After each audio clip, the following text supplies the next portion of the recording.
Hey guys, Spartan Robot Guy here. Let's talk banjo some more. So, I've been thinking a lot this week about specifically the mini games, and something about the mini games that's always kind of bothered me is just how similar most of them are. I would say about 80% of them either require you to shoot something, jump over something, or collect something. So doing a proper ranking the way I have with, for example, the Worlds just didn't feel really appropriate, because there's honestly not a whole lot to say about a lot of these mini games. So instead, with this video, I'm going to do something a little bit different. I've played through all of them again, and I've selected 5 that I consider to be the best minigames in Banjo-Tooie. And in this video, I'm going to explain why they shine above and beyond all of the other minigames in the game. These aren't in any particular order either. I'm not ranking them per se. Instead, I'm just explaining why these particular minigames exemplify everything that is fantastic about not just Banjo-Tooie, but the banjo games in general. Anyway, let's get started.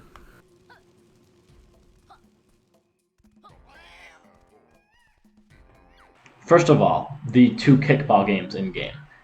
It's kind of funny, with the concept as simple as kickball, it is really fascinating to see just how much strategy goes into playing this game. There's so many different ways you could approach this. It's a really fun, really interesting challenge, and especially being basically the first minigame of the game, it's a really good introduction to just how much potential these minigames have. Not only that, but the difficulty feels very organic. Between the 3 rounds, there feels like a very natural and a very organic difficulty progression where it gets progressively more challenging. They bring in more elements, they bring in more players, and by the end, it genuinely feels earned to take that first place spot.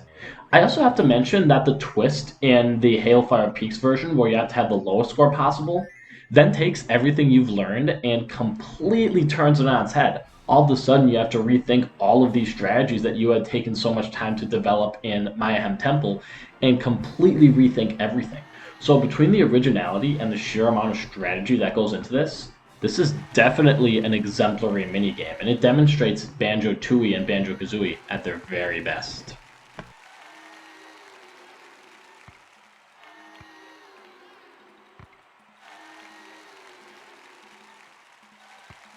The next one is the Ordnance Storage minigame. Now, before you come at me, accuse me of hypocrisy, let me explain. With the Mayhem Temple shooting sequence, there is very much a sense of free-for-all. You can pretty much shoot as much as you want. They are very generous with the ammunition, and I think I speak for a lot of people when I say that you've developed a sort of trigger-happy mentality going into the shooter sequences. With this one, all of a sudden, you have to stop and be very, very careful when and if you choose to shoot. You could, in theory, go through the entire level without having to shoot off a single round. But at the same time, it's mighty tempting, especially when those enemies are coming at you, to try and fry them. So what do? It suddenly creates a really interesting and a really tense moment, because do you try to hit this enemy before they hit you, or do you take your chances with the bayonet? That in and of itself, that interesting risk-to-reward, elevates this above literally every other shooting minigame in the entire game. Also, I gotta say, more so than Clanker's Cavern, which is more or less a reskin of this, it feels incredibly satisfying when you finally find all of these sticks of dynamite and put them out. So all things considered, between the originality and also just the risk-reward of trying to be more careful with your shooting, this definitely elevates it above most of the other shooting minigames in the game.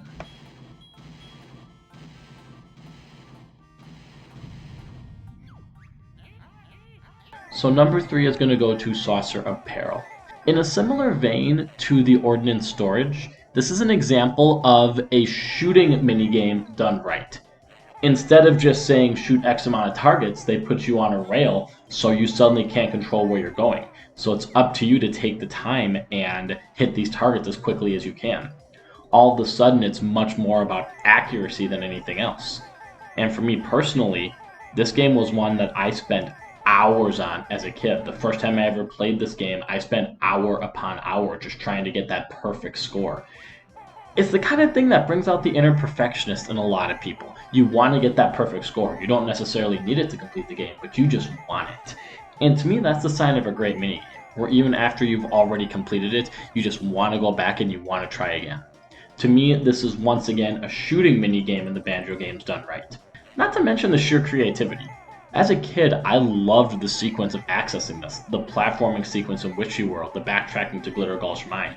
To me, it exemplified everything that I loved about the Banjo games at the time, and today as an adult, I absolutely love the sheer amount of creativity here. So, this is another example of a minigame done right.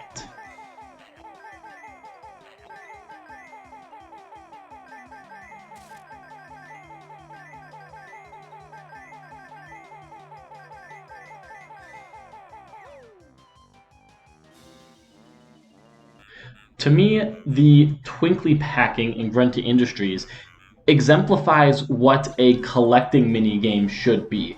It's not as simple as collect X amount of items in the time allotted. Instead, you have to balance collecting these things with the weight they represent. It's not as simple as picking them up. There's this really interesting give and take, this really interesting risk reward. Do I grab one more and chance not getting all of them? Do I take that chance, or do I run over and drop them off first? And you have so little time that those are split-second decisions you have to make. You don't have time to think, you just have to act. But at the same time, that risk-reward makes that really difficult. So despite being only a minute long, it feels so tense and so challenging for it. As a sidebar, I also like just how thematically appropriate it is. It's one of those mini games that fits the level and the theme of the level so well that it's just indispensable to me when I play the game. And between that creativity and the really fun, really tense risk reward of collecting and taking the weight into account, this is exactly what a banjo minigame should be.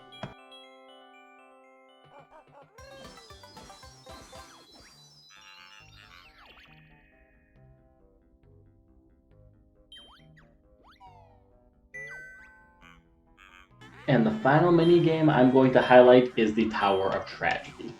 Fitting that that's the end of the game and that's the end of the video as well. And what makes this minigame so fun and so unique to me is, for lack of a better term, just how unnecessary it is. This is such a unique and such a fun way to close out a game. I'm surprised more games don't do something like this. You know, just this trivia, it's, again, not necessary, but it puts just so much flavor and so much personality into the game. To my knowledge, I can't think of any other games, aside from the first two Banjo games, that quiz you on the game before you can finish it. It really shows you how much you were paying attention, and to me, it exemplifies this notion of video games as art. They're doing things that aren't entirely necessary, but we absolutely love them for it.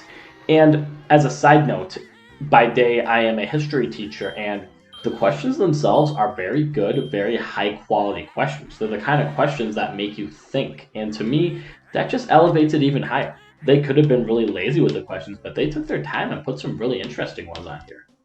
Actually, recording for this video, this is the first time I ever saw somebody go negative. I didn't know you could get negative points in this game. Anyway, just the sheer originality, the sheer fun factor, and just the sheer unnecessity of the game just demonstrates just the best parts of the Banjo games. They didn't have to go as hard as they did with this minigame, but I'm so thankful that they did.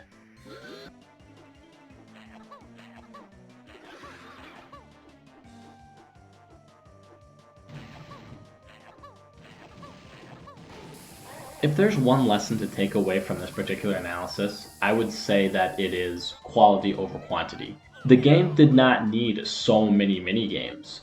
I would argue that if each level maybe had one really unique, really original one, instead of cramming as many as 3 or 4 into a single level, they could have been a lot more interesting and a lot more special. But instead, we have the same concepts recycled over and over. These 5 demonstrate just how much creativity and how much fun these minigames could be in Banjo-Tooie. And it's a bit of a shame that not all of them live up to that potential. Now, I would argue that's really one of the only genuine flaws in the game. I suppose it's a bit of a nitpick, really, but that just goes to show you just how fantastic, and really the reason why these games are such enduring classics, that even now, 25 years later, we're still discussing them in such high regard, and like I've said in previous videos, the very best genuine flaws people can find are these small nitpicks like this. Anyway, I hope you guys enjoyed the video. Please like and subscribe. I got lots of Banjo content and possibly some Fallout content coming down the pike. Anyway, thanks for watching, and I hope you guys have a great holiday.